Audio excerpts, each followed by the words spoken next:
A fist hammered against a wooden door. 3 times. Then harder, like someone trying to break it down. The man inside reached under his pillow before his feet hit the floor. Another pounding came. Something heavy slammed against the frame. A woman's voice choked, pleading. Please. Please open it. He crossed the room in 4 steps. His hand wrapped around the knob. He listened. Footsteps outside. Tires on gravel. A second voice, lower, male, cursing. He pulled the door inward 6 inches. A face appeared in the gap, pale and streaked with tears. Behind her in the dark, 2 shapes moving. The man was Daniel Reyes, 22 years out of the Marines, and he had not slept through a quiet night since. Hide my sister, she whispered. What Daniel did in the next 90 seconds, nobody on that block has spoken of since. Stay with me on this one. Daniel pulled both women through the door and slammed it shut. He turned the deadbolt. Then the second lock. Then the chain. The whole thing took 2 seconds. He didn't say anything yet. He moved. He pulled the curtain back an inch and looked at the road. A black SUV sat at the end of his driveway with its lights off. 2 men stood beside it. They weren't trying to hide.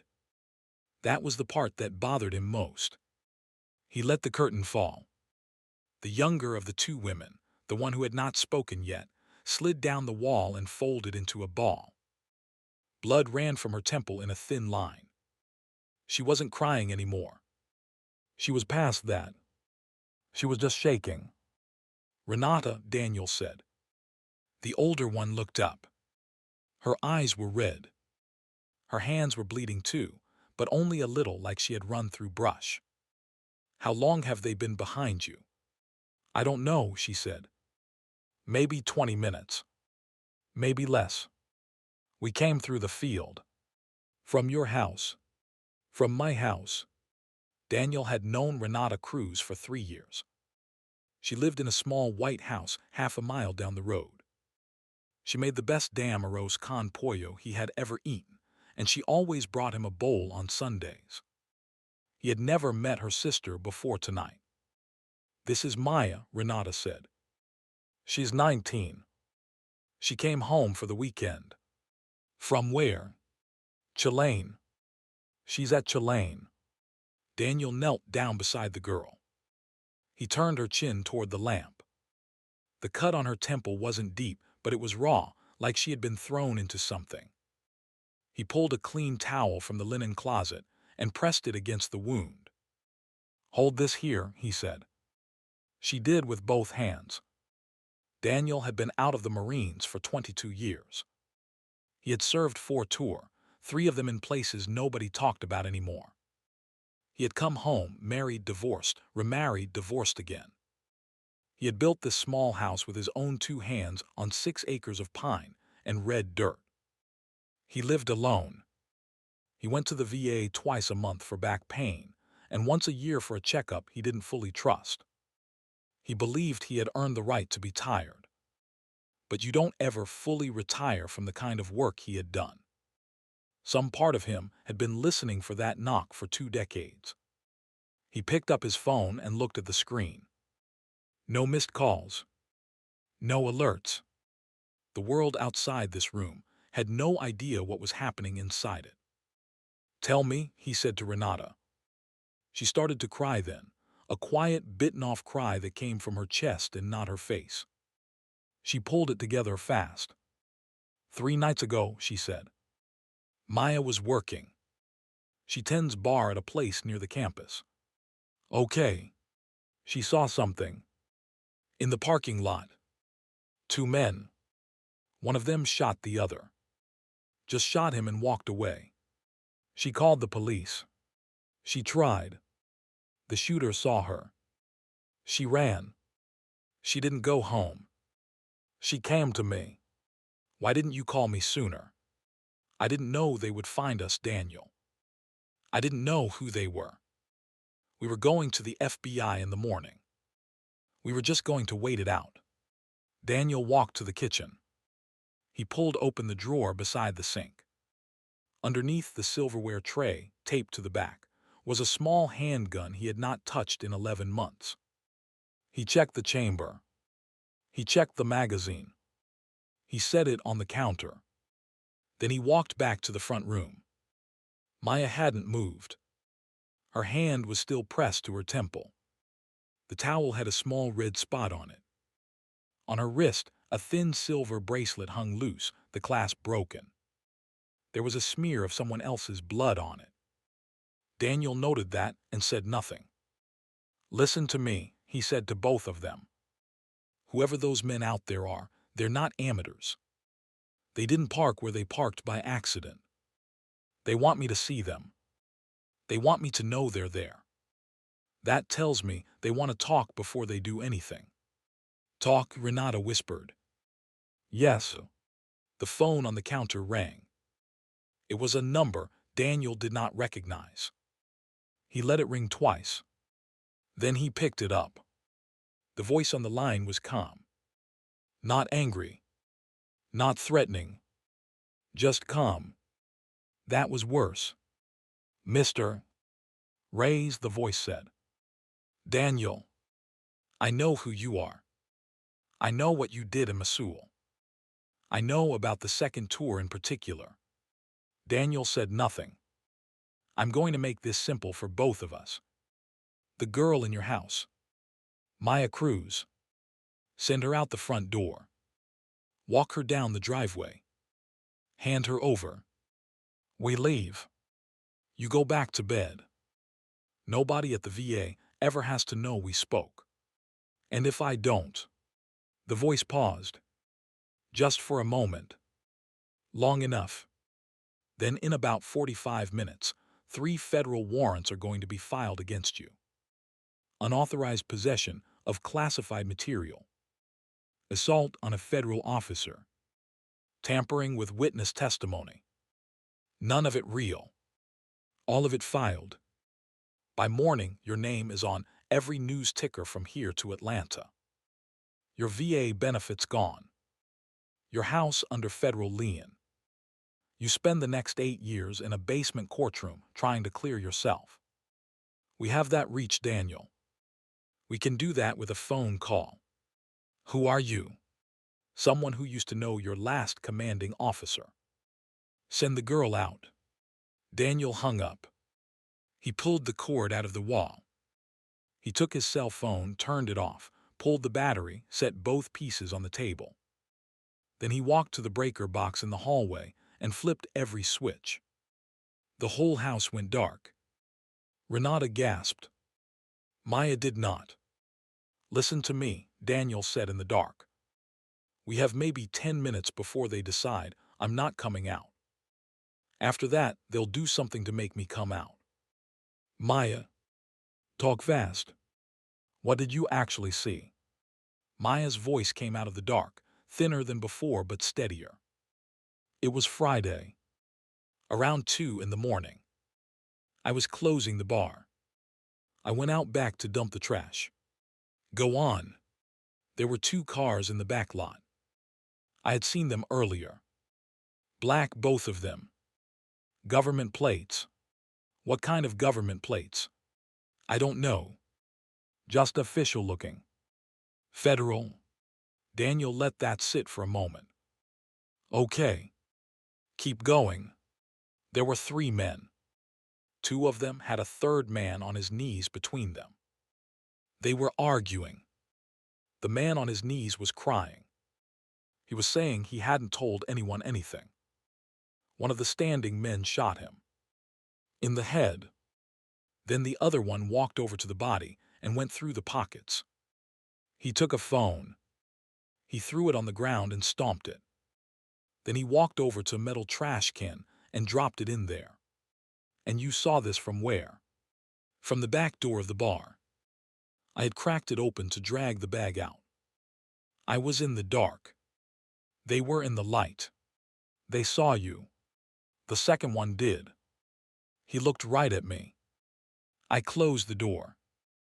I locked it. I went out the front. I drove to my sister's house. I didn't go home. I didn't go to my apartment. I called the campus police, and they said come in tomorrow and file a report. So I waited. Maya. Yes. The phone they stomped on. Did you go back for it? The dark was quiet for a moment. Yes. When? Saturday morning. Before the bar opened. I got it out of the trash. Where is it now? In my car. In the trunk. Behind the spare tire. My car is parked at Renata's. Daniel leaned against the wall. You took evidence from a federal crime scene and put it in your trunk. I didn't know they were federal. I thought they were criminals. Maya. Some federal people are criminals. That is the part you don't know yet. He stood there for 10 seconds thinking. Renata was breathing hard. Maya was not. All right, Daniel said. I'm going to your sister's house. I'm going to get the phone. You two are staying here. I'm going to give you the keys to my truck. If anything happens, if anyone comes through that door who isn't me, you drive south on the back road. You don't stop until you cross into Mississippi. You go to a sheriff's station. You don't go to the FBI. You don't go to anyone federal. Sheriff's station. Call this number on a payphone and ask for Tomas. He wrote a number down on a notepad, tore the page off, handed it to Renata. Why a sheriff? Renata asked. Because they're not in this. Whatever this is. He picked up his handgun. He pulled on his jacket. He went out the back door, into the trees, and circled the house wide. He moved like a man who had not forgotten anything. The SUV was still at the end of the driveway. The two men beside it were still standing there. They were facing the house. They had not moved. Daniel cut south through the pines. He came out at Renata's white house from the back. The street was empty. Maya's small blue Honda sat in the driveway. He approached low, moving through the side hedge. He opened the trunk, lifted the spare, took a small object wrapped in a sock, closed the trunk silently, went back the way he came. When he reached his own house, the back door was still locked. He knocked twice, paused, knocked once. Renata opened it. Inside, the house was still dark. Daniel set the wrapped phone on the kitchen table. He pulled the sock off. The screen was cracked, but the body of the phone was intact. It was a burner. Cheap. Prepaid. Not a federal phone at all. He looked at Maya. She looked back. Whoever's outside, he said quietly, this isn't theirs. This is the dead man's. They want this back because of what's on it. He set the phone down. He walked to the sink. He turned on the tap. He filled a glass with water. He took a long, slow drink. He set the glass down on the counter. He looked at the clock on the stove. 3:18 in the morning. In the morning, he said, we drive to the sheriff's station in Hazlehurst. We hand them this phone. We give them Maya's statement. By noon, this is somebody else's problem. Renata leaned against the wall and closed her eyes. Maya finally sat down on the kitchen floor. She pulled her knees to her chest. She let out a breath that sounded like it had been stuck in her lungs for 3 days. The house was quiet. Outside, the pines moved in the wind. The SUV was still there, but it had not moved either. Daniel checked the deadbolt. He checked the back door. He sat down at the kitchen table with the gun beside him and put his hands flat on the wood. For the first time since the knock had come, the night felt survivable. Then a phone buzzed. Not the one on the table. Not Daniel's cell, which was still in 2 pieces beside the sink. A different sound, deeper, coming from the hallway closet. Daniel stood up so fast the chair tipped behind him. He walked to the closet. He opened it. On the top shelf, behind a stack of old VA letters, an old cheap phone he had not turned on in 3 years was lit up green. The battery he had thought was dead was glowing. A text on the screen. "We see your kitchen light. Come outside or we burn it down with all three of you inside." Daniel stood very still for a long moment. Then he picked up the burner and looked at the number it had come from. He knew the number. He closed his eyes. That phone in his closet had been a unit phone. 11 years ago. A piece of equipment he had been told to keep in case of emergencies long after he had retired. He had forgotten it existed. The number on the screen was not from a stranger. The number on the screen was from his own old chain of command. This wasn't street people. This wasn't local. This was someone who had been on his side once. Someone who knew where he lived. Someone who knew what was inside his closet. He turned around. "Get up," he said. "Both of you. Now." Quietly. Renata was already up. Maya was struggling to stand. Daniel grabbed her elbow and lifted her like she weighed nothing. "What's happening?" Renata whispered. "The men outside aren't strangers. Someone I served with sent them. That changes everything." "Why?" "Because they know my house. They know the layout. They know what I'd do. We have to leave by a way they wouldn't expect." He took the dead man's phone off the table and slipped it into his pocket. He swapped the magazine in his handgun for a fresh one. Then he opened the burner and dialed a number he had not called in 9 years. It rang once. "This better be very good or very bad," a voice answered. "Tamaz." "It's Ray's." A long pause. "Daniel." "Where are you?" "My house. I've got 2 civilians with me. 3 men outside. They want a girl who saw a federal agent kill someone. They have my old unit phone number. The one from after Karbala." Tamaz breathed out hard. "Daniel, listen to me. That signal pattern. That phone tree. You know who that points to. Tell me anyway." "It points to Jensen." Daniel did not say anything. He just stood there in the dark kitchen, looking at the back door. "Get out of the house," Tamaz said. "Right now. Don't go to the cops. Don't go to the highway. You have a cabin. I have a cabin. Go to the cabin. I'm 2 hours away. I'll be there." Daniel hung up. He went to the back porch. He flipped one switch. The porch lights came on, bright and yellow. He flipped another. The kitchen radio came on, low, a country station. He turned the volume up. He closed the curtain. From the road, the house would look fully awake. He led the sisters to the side window of the bedroom. He opened it slow. He helped Maya through first. Then Renata. Then he climbed out himself and pulled the window shut behind him. They moved through the backyard low and fast. Through the chicken wire fence. Into the pines. Daniel had cleared this trail with his own machete 6 years ago. He could walk it in the dark with his eyes closed. He had Renata grip the back of his jacket. He had Maya grip Renata's. They moved as one through the trees. A mile in, they came to the cabin. It wasn't much.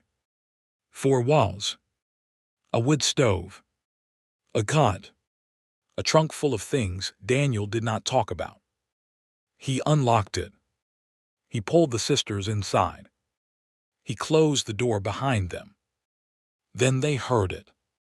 2 cracks far back through the trees. Gunshots. Then a third. Then silence. Then sirens far off coming toward the road. Renata was shaking now. Maya was holding her hand. "Are we safe?" Renata whispered. "For 10 minutes," Daniel said. "Maybe 20. Tamaz will find us. He sat down with his back against the cabin door. He laid the handgun across his knee. He had walked them out.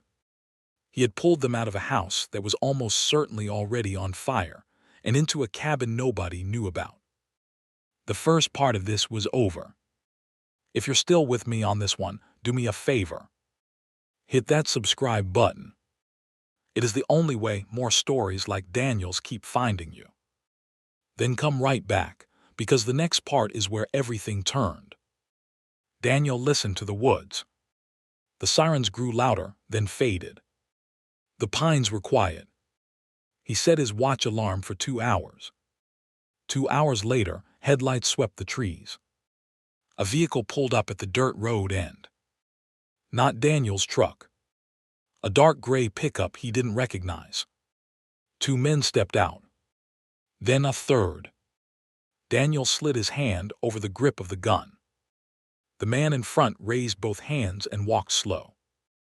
"Raise," he called. "It's me, Tamaz Echeverria. 5'10". Square shoulders. A scar through his left eyebrow he had earned the same day Daniel had earned the one along his ribs. Daniel did not lower the gun yet. "Tell me one thing, Tamaz," he said. "How did you know about this cabin?" Tamaz stopped walking. "I didn't," he said. "Then why did you tell me to come here?" "Because I knew you had a cabin. I didn't know where. I figured you'd say it." Daniel watched him for a long moment. Then a fourth set of headlights came up the dirt road. This time the truck was black. Tamaz turned at the sound of the second set of headlights. "That's not mine," he said. "I figured," Daniel said. The black truck stopped about 50 feet down the dirt road. The headlights stayed on. The driver door opened. A boot came down. Then another. A man stepped into the light. He was about Daniel's age. Heavier now than he had been. The same square jaw. The same flat eyes. The kind of eyes Daniel remembered from Mosul, eyes that did not change whether the man was eating breakfast or holding a knife. His name was Marcus Jensen. "Raise," Jensen called. "Jensen, this is unfortunate." "It is. You know I have to take her." "I know that's what you've been told." Tamaz had stepped sideways, keeping himself between Daniel and the cabin. His 2 men had spread out into the trees on either side. They moved like men who had done this before. Jensen was alone in the headlights, but he was not alone. Daniel could see 2 other shapes back behind the truck. He could hear a third one moving in the brush off to the right. "Who are you working for now, Marcus?" Daniel asked. "You don't want to know that." "I do." Jensen was quiet for a moment. Then he laughed, a tired laugh that wasn't really about anything funny. "Same people who decided what we did in Karbala didn't happen. Same people who built our pensions. Same people who pay yours, Daniel. They have a job to do. They contracted me." The girl saw something she wasn't supposed to see. That's all. She saw a federal agent kill an asset. She saw a contractor kill a thief. Different story. Either way, she walks away tonight. Jensen took 2 steps closer. "Raise. Don't make this what it doesn't have to be. You've earned your rest. You go inside that cabin. You stay there until morning. We take the girl. You wake up to a sunrise. We never see each other again. And the sister is fine. She wasn't in the lot. And what do you do with Maya?" Jensen didn't answer that. Daniel raised the gun. What happened next happened in maybe 4 seconds. Jensen drew. Daniel was already firing.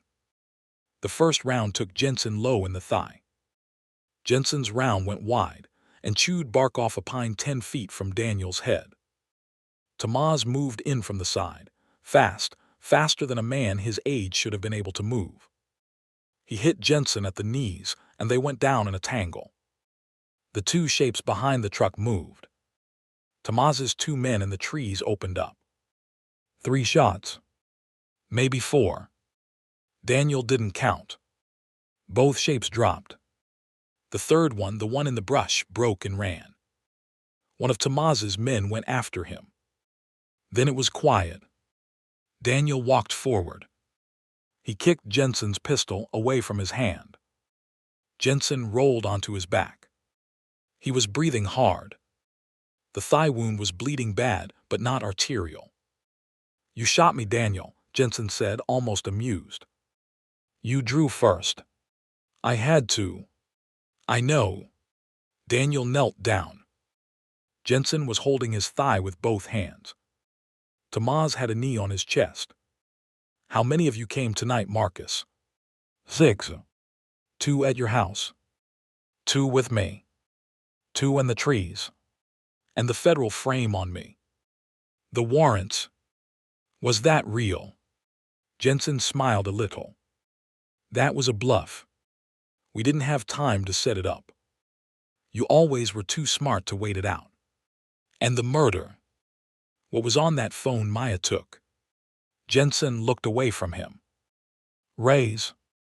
Don't ask me that. You don't want to know what's on that phone. I do. Names. Names of people who took payments to make certain investigations go away. Names of people who are still in the building. You give that phone to anyone outside of a sealed federal grand jury, you and the girl die before lunch. Tomaz looked at Daniel. That's why I've been chasing him for 2 years, Tomaz said.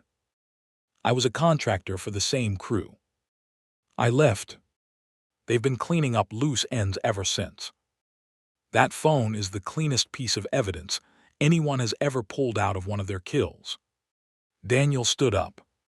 He looked at Jensen on the ground. He thought about a lot of things in maybe 10 seconds. He thought about the second tour. He thought about the man in the parking lot Maya had described. He thought about Renata's bowl of arroz on Sundays. He didn't kill Jensen. He pulled a zip tie out of his back pocket. He bound Jensen's wrists. Tomaz bound his ankles. Tomaz, Daniel said. Call who you have to call. I want federal agents here at Sunrise. Real ones.